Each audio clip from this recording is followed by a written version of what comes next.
between the three majors? What are you putting it into right now? I actually think Bitcoin looks like the best major of the three. And I've historically never said this.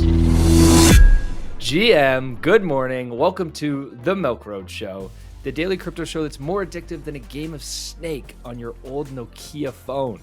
I'm your host, Jay Hamilton, and it's ETH Week. This week, we've got daily episodes to build your investment thesis around ETH so you can confidently explain to your wife or your husband why ETH is one of the largest holdings in your portfolio. Here to guide us today is one of the best crypto investors in the game and co-founder of Rekt Brands, Ovi, who first bought ETH at 1,500. Ovi, welcome back to the show. Thanks for having me, Jay. It's good to be back. Let's start with before we jump into ETH, we got a lot to talk about around ETH, and that's the focus of the week. But ETH isn't the only thing in the market, and there's a lot of other things happening in the market this week that we haven't touched on, and I would love to get your thoughts. So we had on Wednesday, we had Mount Gox. Was Wednesday or Tuesday? Mount Gox did a distribution of 2.5 billion. So we're seeing Mount Gox money flow back to their creditors. We had the NASDAQ 100 fall 3%, most it's fallen in a year and a half. We had some bad earnings reports from Tesla, and I can't remember who else, which might have been what caused the NASDAQ to fall. And then today we had GDP from the US data come in, and Q2 did very well, was up at 2.8%, up from 1.4% in the first quarter. We have continued political uncertainty. That's no surprise to anybody, that one. When you step back, when you look at all these things that are happening right now, how do you analyze them and then take that data and think about your investments? Yeah, there's a lot going on right now, isn't there? There's a lot going on. You mentioned a few different things: stocks, politics, Mount Gox. We had Germany selling, all the various crypto developments, ETH ETF. There's a lot going on. For me, I think you have to focus on the things that are the most important for crypto and possibly for markets. And right now, I think that's probably the elections, to be honest with you. I think Trump going out there and saying he's pro Bitcoin and all these rumors surfacing of them potentially announcing Bitcoin as a strategic reserve asset for the US. I mean, that's just huge. That's massive. That's bigger and dwarfs any of the other news flows that we have out there at the moment, right? Like the US owns 210 thousand bitcoins, right? That's like $13 billion. They're one of the largest holders of Bitcoin. 1% of the Yeah, global supply of Bitcoin, basically. right. Exactly. Yeah, it's huge. So if you're business minded, like Trump is, and this is not any political support. I'm just talking about the path of motion here. But if you're business minded, you may look at that and think, okay, cool. Well, all I have to do is like announce some positive things for Bitcoin, declare it a strategic reserve asset, not sell it, and at least immediately not sell it. And if Bitcoin does a 2 or 3x, now I've made $26 billion, right? Like it's crazy. And if we're the first major country to do it and other countries start following, we'll have a massive strategic head start over everyone and be in a great place. And maybe that's how he's thinking about it. And that's how I would think about it. They have an opportunity to actually do something pretty special, and they are already positioned for it at zero cost. It's really a great opportunity for them. So I just think that's like the market is underplaying it, not pricing it in. People are not focused on it. Maybe people don't believe it's actually going to happen. Maybe people don't believe what Trump is saying. Maybe we need to hear the announcement at the Bitcoin conference on Sunday. We don't, it's all smoke and mirrors right now. But those are the kind of things that I just think are so important, because these are like potential structural changes for crypto. And if you have a world where you know the government is pro crypto, and you have a world where Gary Gensler's out and maybe Hester Pierce is in and the SEC, and they deregulate and pull back on what they've done, it really changes the landscape for things, and it opens. We already have the ETF products there and ready, right? There's a Bitcoin ETF, there's an ETH ETF, and now if institutions feel more comfortable about investing in it because politics has done a U-turn, the government's done a U-turn, and regulators done a U-turn on crypto, it really could open the floodgates. And for me, that's what I'm mostly focused on, just trying to ignore all this other noise that we're seeing right now that's affecting prices. So when the stock market has such a big drop like it did, you don't put a lot of concern towards the impact of that on crypto? I don't think so. I mean, look, the headlines are Nasdaq drops 3.5%, the most since October 22, and headlines like that are very alarming, but it dropped 3.5% yesterday, and it's up what 20% on the year, and we've just had a period of hitting new all-time high. I think we've had the most consecutive all-time highs hit ever this year, and stocks have just been up only. So at some point, you're going to get a correction, you're going to get a pullback, and something like Tesla reporting weak earnings is a perfect opportunity for people to, you know, take profits in the trade. But if you look at crypto, it actually outperformed the move in stocks yesterday. It's actually outperformed the move in stocks for the past few days, which makes a change because it's felt like the other way around for most of this year. So I think the tide is turning there a little bit. And yeah, you have to be concerned because if you have a sustained sell off in risk assets, of course, that will affect crypto. But what's the reason for that sell off? The only real reason I can see is like bad Tesla earnings and perhaps some like, you know, over positioning in some of the stuff. And then, we just see a pullback. I don't see like a real fundamental reason that spooked the market as to why we sold off. Let's jump over to ETH now. We're all excited about the ETH ETF launching this week, and ETH price has not performed well. What are your thoughts on that? Did you expect that? Do you think that's par for the course here? There was a lot of apprehension going into these ETH ETFs. I mean, at first they were never going to approve it, then we got the surprise approvals, and I think people have just been scared that the ETH has been trading so poorly this year and losing its narrative that I think people were so scared that bad, flow data could really send it lower, and I think people were skeptical going into it. I actually thought day one we had over $1 billion in volume and you had $107 million inflow. I thought those were good numbers, and that was despite like a 5% decrease in the grayscale ETHE ETF. So I thought those numbers were good, and the ETH price did okay. It was kind of like unchanged. Unfortunately, yesterday was the day where you had that big Nasdaq sell off, right? So retail aren't going to just buy ETH ETFs on that day. So it was a kind of like unfortunate timing, and the price hasn't done that well. But I think it's too early to make a judgment. Like Bitcoin had the same thing. Bitcoin ETFs were slow to get off the ground, and the price of Bitcoin dropped like 12 to 15% after the announcement. And it was then when we started to see inflows over the next few weeks where the price really started to climb. And I think that's possible for ETH. At the end of the day, BlackRock has a tokenized Ethereum fund. Larry Fink has publicly said that he's bullish on ETH, and I think there's a strong pitch there to be made for ETH to ETF um, investors. We just have to be a bit more patient, but I can understand the frustrations. I mean, I own a lot of ETH alongside Sol, and that ETH trade has been the most frustrating one this year. And I think a lot of people feel like throwing in the towel now after something supposedly so bullish has happened and the price just moves lower. So you're still equally bullish on ETH. Nothing has changed from a fundamental perspective in your mind. And I will just kind of double click on your mention of the grayscale fund and ETH's outflows, which I think were, as of the end of day yesterday, I think we were at like 8%, I think, of the total fund has now outflowed. And so maybe even 9%. So it's actually happening quite quickly in my mind. I don't know what you're expected, how long you expect that to take. Maybe if we look at GBTC, it took like, I think, a month or two. Yeah, GBTC took like a month or two. They had much larger holdings proportionally, I think, than we've seen ETHE. I reckon after a couple of weeks, we see most of that outflow done.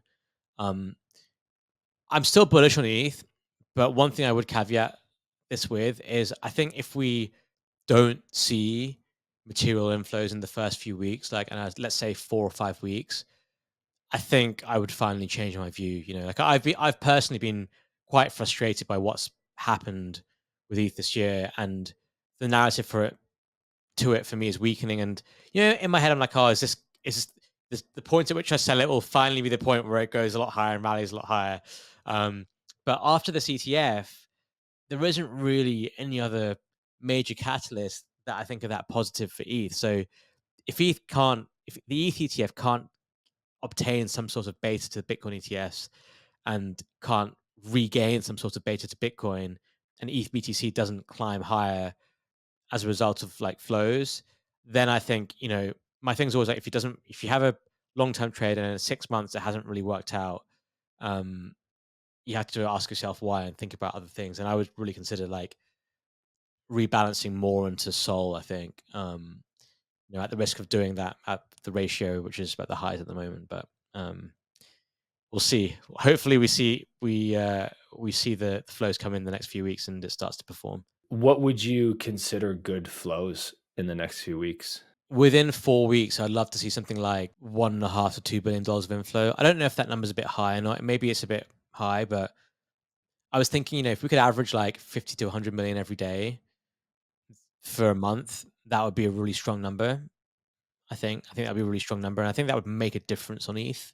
I think that would really make a difference on the price, and I think it's doable. Just eyeballing these numbers, I think it's doable. I think it's doable. But if you get very negligible inflows and maybe even outflows, if nothing comes to offset the ETHE outflows, the grayscale outflows, then it starts to look a little bit challenging because it's precarious. ETH is precarious. People are already sitting there, like myself, just a little bit edgy and cagey and worried about it. And I'm sure a lot of people exited it yesterday, or in the last 2 days. Let me ask you this. Let's say you've got some money sitting on the sidelines right now, or you're not looking to reallocate, because that's a bigger decision to come out of something, especially something like ETH.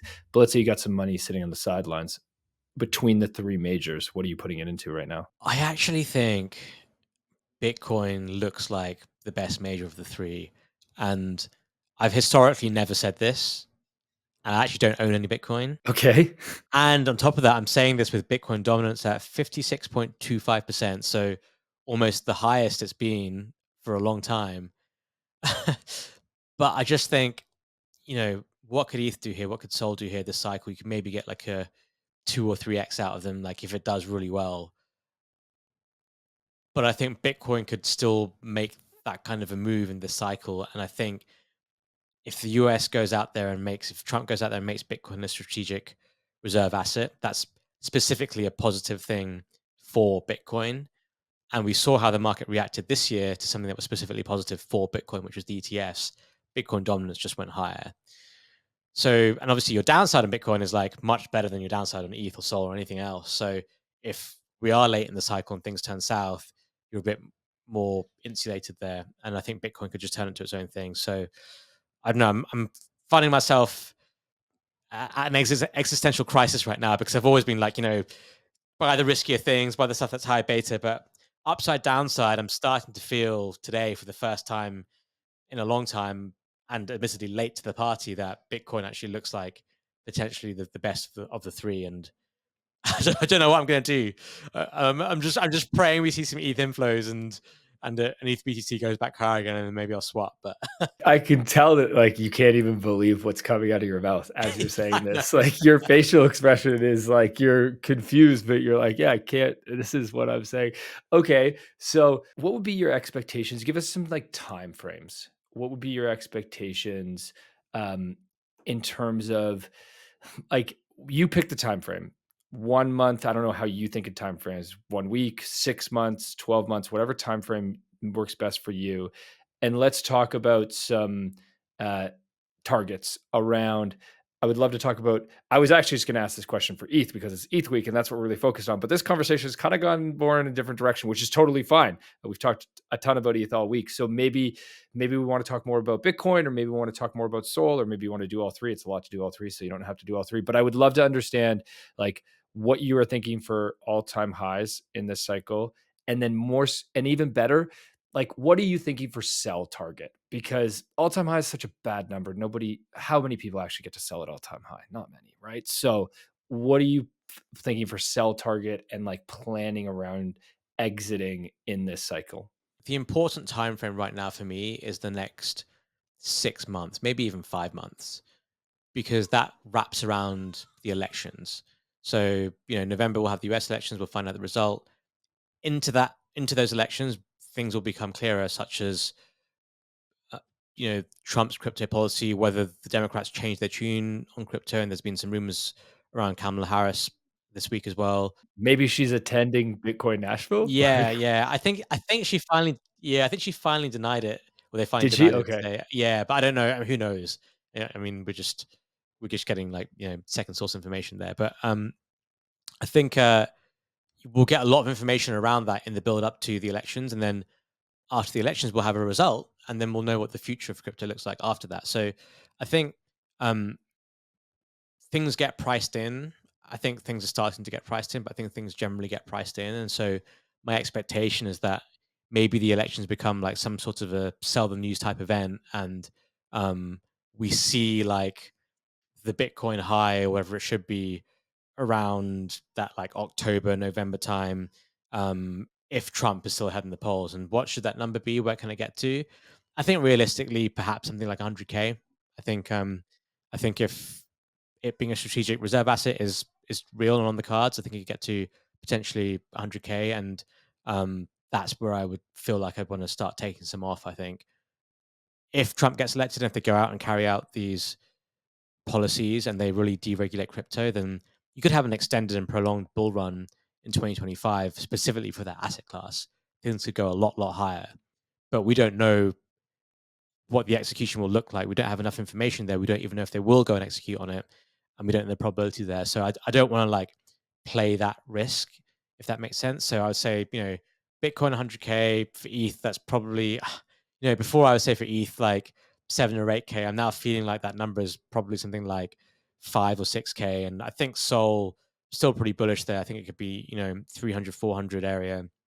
So these are all much lower targets than I've talked about in the past, but just looking at numbers, that's where I think things could get to with Bitcoin actually leading and outperforming. And those are levels where I would take a decent chunk off the table and maybe like 50 or 60% of risk, and then still keep like a decent position for next year just in case they do go out and execute on these things and you see this crazy, parabolic run, which is always possible. But you don't need your full stack for that. You have to not get too greedy and learn when to take profits. And I could be wrong on these. And for me, it's less about the price and more about like that's my catalyst, and whether it works or doesn't work, I'm probably going to take some chips off the table. Then I think. Mhm, mhm. I mean, the key thing that you're saying that I hope all of our listeners focus on is you have your plan and you know what you're going to do for your investments. You're not following somebody else. You're not opening Twitter and seeing, hey, this is going to the moon. And so I'm going to ride it up. No, you have your plan and you know what you're comfortable with that makes sense for your financial objectives. And that's really what the key is. It's I feel like we got you on a bearish day today, which is Oh God. not OB every day. It's I like it though. To be honest, it's there's too much over the top bullish stuff in when in the space, crypto Twitter, everybody to the moon, bull, bull, bull. And look, yeah, there's a lot of reasons to be bullish right now, but it's good to get a balanced perspective. So I actually really appreciate what you're bringing today. Before we jump over, I want to talk a little bit about Rekt Brands and a big announcement that you guys had coming out of there. But before we do, any final thoughts to share on your views on the market right now? I actually, you know what? Final thoughts, and then I got to ask anything else that you're always in some funky meme coin or something that I've never heard of. So I also got to ask what you're doing there. Yeah, general thoughts. I may have come across a bit conservative or bearish. I'm still really bullish. Like I just want to reiterate, like, don't fade what's happening with US politics and what that could mean for crypto.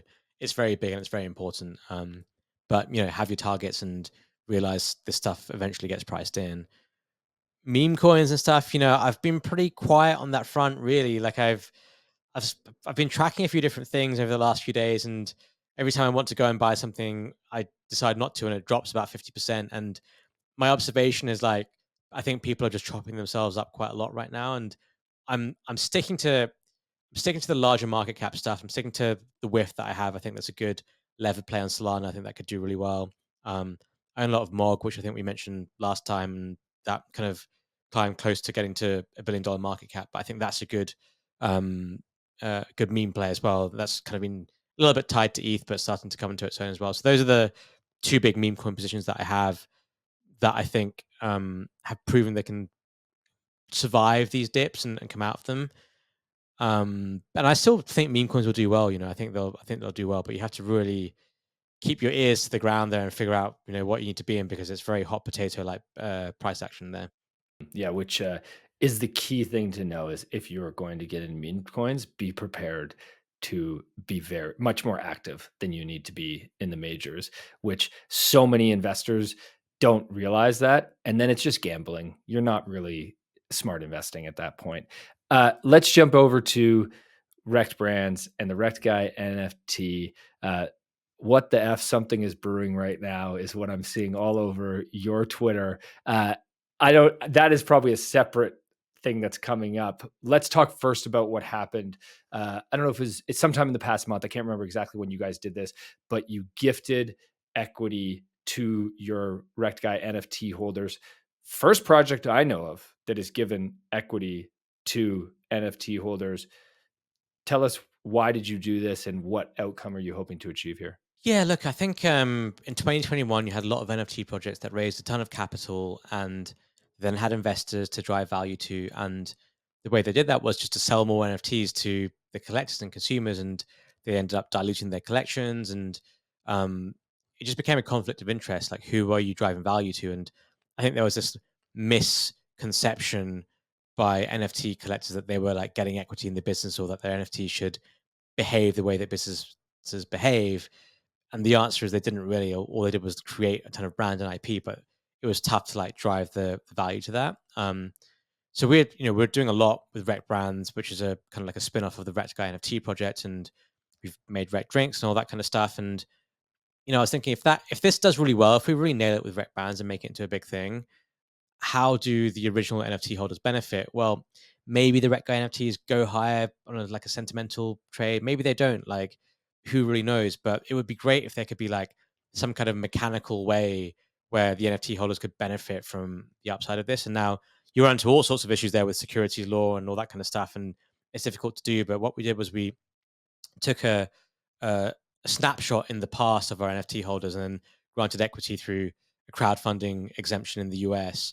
And now everyone has like a piece of the pie, and every supporter that we had got some equity for free. So if we go out there and do really well with Rekt Brands, everyone's now a part of it. They own a piece of it. And if we end up selling it one day, people will actually get paid and we'll get real money for that. So the real idea was like, how do we just like bring in the supporters along for the ride in this new venture that we're taking, and something that we decided after the fact. And this was the solution to it. And it was a long process. It took us about 6 months to do and execute and finally complete. But we're there now, and I feel good about it. And I hope these guys can benefit from what we're doing.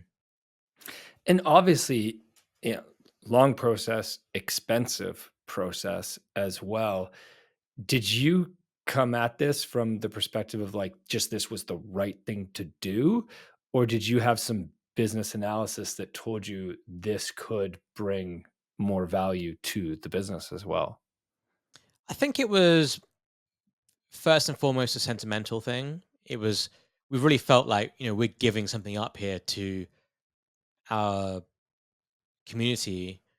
But at the same time, it's like, well, one of the hardest aspects of starting any consumer facing business is marketing. How do you get a community? How do you get marketing? And we just felt like, we have 3,500 NFT holders. We felt like if we could just give all these guys some equity, it kind of turns them into this like marketing force, right? Like, everyone's like, oh, now I own a piece of this company. I feel pretty die hard about this. I'm going to shill these drinks. I'm going to shill And this. have you noticed that, like, Oh, since you launched? absolutely. Yeah? Yeah, absolutely. Yeah. I mean, our community is pretty strong anyway, but it feels turbocharged. It feels energized now. And it feels good because now it's like, if we go out there and we report really good, strong drink sales, the, the tune changes from, oh, that's great. You guys just sold a bunch of more products to your collectors, to, okay, you guys sold a bunch of products. Some people bought them. But now these guys own a piece of this business, and they're like, great. Some of this company that I own a piece of is now doing well. And that's a big change in narrative, I feel. How much equity did you give? We put up 10% of the company, and about 5% of it was claimed, which I thought was interesting. So, um, yeah, I think there's probably a lot of, there's probably a lot of Rekt Guy NFTs and dead wallets and stuff that I think just had no idea. I also think, in doing this, we had a full KYC process. You had to submit documents. And so I think probably a lot of people didn't want to dox. But it was an interesting stat to see about half of them got claimed, I think. Have you set any expectations around what they can expect as equity holders, dividends, communication, reporting? Yeah, we haven't really communicated any expectations yet. I think I'm very Probably a good idea. yeah, I'm a very big fan of under promise and over deliver. But look, we have an investor portal now that everyone is part of. We're able to communicate things through that, and I would love to be able to like report our numbers every quarter or annual reports, whatever it is um, that we decide to do, and get these guys involved and included in you know the plans where it's appropriate. I think. I love it. Something's brewing. Can you tell us what's brewing? Can you give us any alpha on this? And for those who have no idea what I'm talking about, can you just actually explain why I'm saying something's brewing?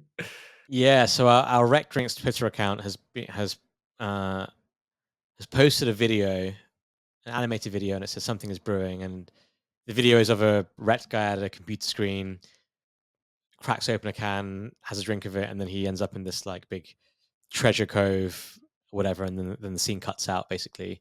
Um, I can't tell you exactly what's brewing. What I can tell you is people will find out in the next few days and weeks. So I'd strongly recommend keeping up to tabs with the Rekt Drinks Twitter account. But I think we've been thinking about how we go to market with Rekt Drinks and how you make it different to just a regular drinks business, how we make it different to just a regular NFT business. And I think we found a unique way to go about doing this. And we'll be launching that in the next few days and weeks. So we'll see how it goes. It's very experimental, and everything we're doing here is very experimental. But we're just swinging the bat and seeing if we can hit the ball. It's all you can do.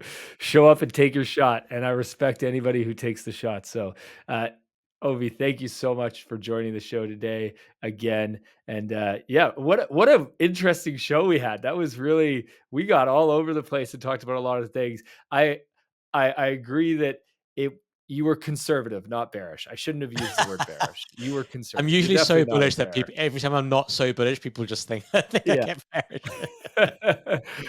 Obi, thanks so much for joining again, everybody. Thanks for listening in. Have a wicked awesome day. Thank you for listening to Milk Road Radio, the easiest path to get smarter about crypto. If you like this episode, share it and hit subscribe or follow so you don't miss out on the next one. There's also a link in the description to our free 5-minute daily newsletter where we simplify crypto for you while making you laugh. And if you're willing to step up your crypto investing game, then we'll leave a link to Milk Road Pro as well, your #1 resource to help you invest successfully in crypto. One final note, this podcast is for educational purposes only, and nothing we say is financial advice. Crypto is risky, so you should never invest more than you're willing to lose. Thank you, friends, and we'll see you in the next one.